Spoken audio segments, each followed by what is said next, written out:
inače nije... Ali je divan prostor. Ja sam dovela i kolegu da vidim, sam mu rekla da je fantastičan prostor. Eto, sledeća godina cela prazna. Još. A meni je Snežana pričala da je dobar prostor. I njoj se svidjelo jako.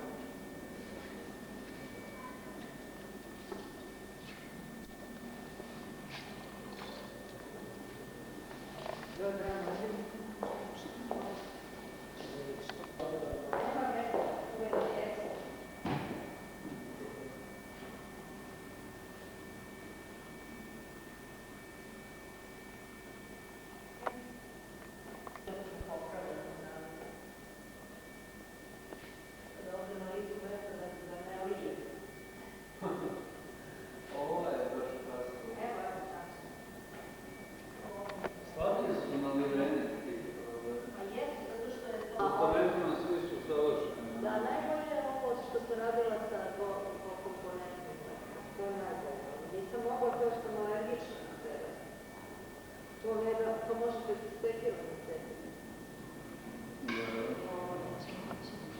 U tom smislu ova tehnika pruža specifične mogućnosti izražavanja.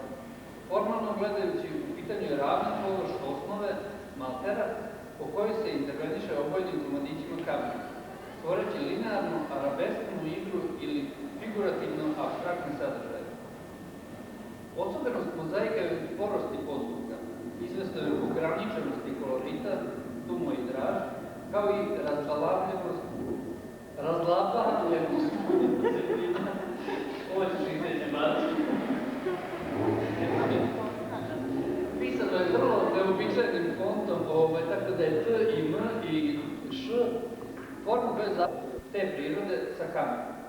Najlepši morski obluci neće promaći njenoj pažnji, a isto tako sama će se upustiti u izazov teškog i mukotrpnog postupka usitnjavanja krupnih komada u sitnje. Sa iskustvom plodnih, zrelih godina, okusivši i loše i dobro, Vesna Karakaš će u kreativnoj enigmatskoj mozaičkoj igri neslučenih kombinacija pokušati da iznađe svoje autentično rešenje.